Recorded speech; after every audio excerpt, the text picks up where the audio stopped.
Market లో invest చేసి మీ డబ్బులు డబుల్ చేసుకోవాలనుకుంటున్నారా? సుందరరామిరెడ్డి గారి లైవ్ సెమినార్ కి అటెండ్ అవ్వండి.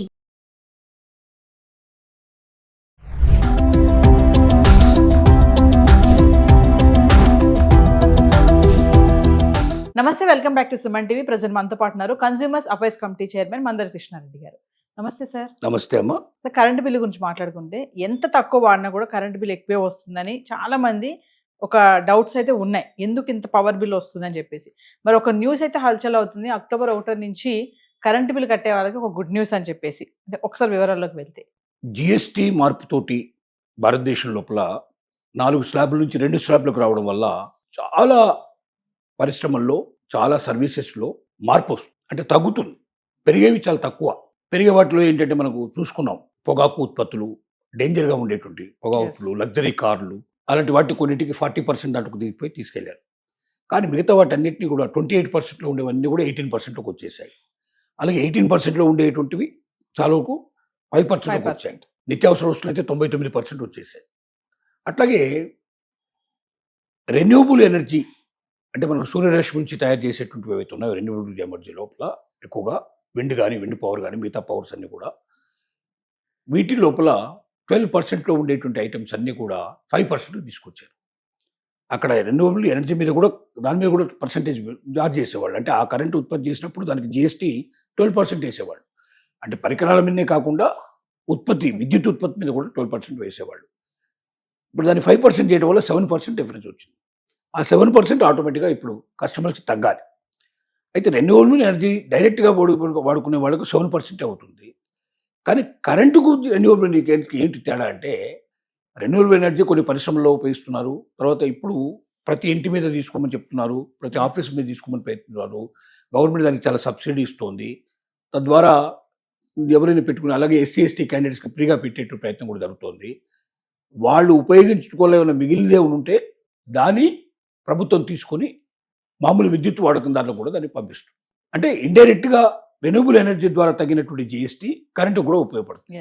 దీనికి తోడు మామూలు ఎలక్ట్రిసిటీ పరిశ్రమలో కూడా పోల్స్ ఉన్నాయి, వైర్స్ ఉన్నాయి, మీటర్స్ ఉన్నాయి, ట్రాన్స్ఫార్మర్స్ ఉన్నాయి. ఇలాగ అనేక రకాలైనటువంటి వస్తువులు కరెంటు ఉత్పత్తికి కానీ, కరెంటుని మరొక చోటు నుంచి ఇంకో దానికి ట్రాన్స్ఫార్మ్ చేయటం కానీ, వీటన్నిటికీ ఉపయోగపడేటువంటి అనేక రకాలైనటువంటి ఉన్నాయి.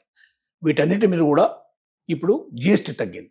కాబట్టి ఈ మొత్తం జిఎస్టీ ఎంత తగ్గింది అనేది వాళ్ళు యావరేజ్గా లెక్కలేసి దాని ప్రకారంగా బిల్లు లోపల తగ్గించే అవకాశం ఉంది. కాబట్టి అక్టోబర్ 1 తర్వాత వచ్చేటువంటి బిల్లు ఏవైతే ఉన్నాయో అవి తప్పనిసరిగా ఎంతో కొంత మాకు డెఫినెట్గా మార్పు వచ్చే అవకాశం ఉంది. అది 5%, 10%, 15% చెప్పలేం, కానీ డెఫినెట్గా కొంత మార్పు అయితే వచ్చే అవకాశం ఉంది. మొత్తం టోటల్గా దేశంలో ఉండే అన్ని విద్యుత్ బిల్లుల మీద కూడా ఇది ప్రభావం పడుతుంది. అంటే కరెంటు ఇంత ముందు కన్నా కొంత చౌకగా దొరికే అవకాశాలు ఉన్నాయి. పెద్ద పెద్ద పరిశ్రమలకు అయితే ఇంకా చాలా ఎక్కువ బెనిఫిట్ అవుతుంది. ఎందుకంటే పరిశ్రమలు వాడేటువంటి పరిశ్రమ చాలా పెద్దగా విద్యుత్ ఉంటుంది కాబట్టి ఆ విద్యుత్ ఎక్కువ బెనిఫిట్ ఇచ్చేటువంటి అవకాశాలు ఉన్నాయి. అందుకని జిఎస్టీ మార్పు మామూలు మార్పు కాదు. టోటల్ పెద్దగా సమస్య అంటే ఇంతవరకు ప్రభుత్వం 2,50,000 కోట్ల విలువైనటువంటి జిఎస్టీ తగ్గుతుంది చెప్తున్నారు. ఒక సంవత్సరానికి 2,50,000 కోట్ల విలువైనటువంటి మొత్తం జిఎస్టీ తగ్గుతుంది.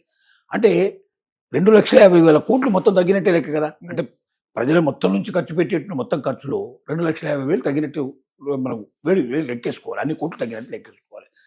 ప్రతి వస్తువు మీద డైరెక్ట్ ఇండైరెక్ట్ జిఎస్టీ ప్రభావం పడుతుంది. రవాణా ఉంది, రవాణా వాహనాల మీద జిఎస్టీ తగ్గింది. ఆటోమేటిక్గా రవాణా వాహనం మీద తగ్గినప్పుడు రవాణా చేసేటువంటి వస్తువుల మీద కూడా తగ్గే అవకాశాలు ఉంటాయి. అంటే అన్నిటి మీద పడుతుంది. అలాగే కరెంటు మీద కూడా, ఎలక్ట్రిసిటీ మీద పడేటువంటి ప్రభావం ఉంది. ఎలక్ట్రిసిటీ డెఫినెట్గా చీపు దొరికే అవకాశాలు మనకు కనబడుతుంది. జిఎస్టీతో వచ్చినటువంటి మార్పులు మామూలుగా మిడిల్ క్లాస్ వాళ్ళకి చాలా గుడ్ న్యూస్ అని మనం ఒక వీడియోలో మాట్లాడుకున్నాం సార్. అదే మనం ఇప్పుడు అక్టోబర్ 1 నుంచి ఈ పవర్ బిల్ విషయంలో కూడా తగ్గుతుందని అనుకోవచ్చు అంటారు. డెఫినెట్గా ముఖ్యంగా బాగా డబ్బున్న వాళ్ళకి పెద్దగా జిఎస్టీ పెరిగినా తగ్గినా లక్షల తేడా వచ్చినా కూడా కారు, లగ్జరీ కారు కొనదలుచుకున్నవాడు, 70 లక్షలు పెట్టి కారు కొనుక్కున్నవాడు 2 లక్షలు తేడా వచ్చిందంటే పెద్దగా వాడికి అందులో పెద్దగా లాభం ఉందని వాడు ఏమనుకోడు.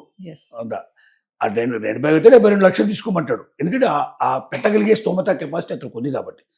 మిడిల్ క్లాస్ ముఖ్యంగా పూర్ పీపుల్ ఎవరుతున్నారో ప్రతి రూపాయికి చాలా విలువిస్తారు. ఒక నిత్య జీవితంలో నిత్యావసర వస్తువులు తీసుకున్నారు అనుకోండి, ప్రతి నెల కావాల్సినటువంటి పప్పులు కొనుక్కునే వాడికి 500 నుంచి 1000 రూపాయలు డిఫరెన్స్ వస్తుందని చెప్తున్నారు. ఒక నెల ఎక్స్పెండిచర్లో 500 నుంచి 1000 రూపాయలు వస్తున్నారు. 1000 రూపాయలు తీసుకోండి లెక్క. సంవత్సరానికి 12,000 రూపాయలు డిఫరెన్స్. ఈ 12,000తో ఏదో ఒక మంచి పని చేసుకోవడానికి వాళ్ళకి అవకాశం ఉంటుంది. ఎస్. ఇంట్లో ఏదో ఫ్యాన్లు కొనుక్కోవచ్చు, ఇంట్లో ఏదైనా వస్తువులు కొనుక్కోవచ్చు, లేని తయారు చేసుకోవడానికి అవకాశాలు ఉంటాయి. కాబట్టి మధ్యతరగతి జీవితం మీద ఎక్కువ కనబడుతుంది. చాలా చాలా అంటే చాలా మార్పులు రాబోతున్నాయి. చివరికి ఇన్సూరెన్స్ లాంటివి దాంట్లో కూడా తేడా వస్తుంది, చాలా తక్కువ వస్తుంది. కాబట్టి ఎక్కువ మంది ఇన్సూరెన్స్ తీసుకునే అవకాశాలు ఉంటాయి. ఇలాగా ప్రతి సర్వీస్ మీద, ప్రతి గూడ్స్ మీద జిఎస్టీ తగ్గడం వల్ల ఆ జిఎస్టీ ప్రభావంతో ముఖ్యంగా మిడిల్ క్లాస్ జీవితాలు ఇంకా కాస్త సంతోషమయంగా ఉండడానికి, సౌకర్యవంతంగా ఉండడానికి, ఎక్కువగా పర్చేజ్ చేసుకోవడానికి, పర్చేజ్ కెపాసిటీ పెంచుకోవడానికి ఇది ఉపయోగపడుతుంది చెప్పక తప్ప. Thank you sir.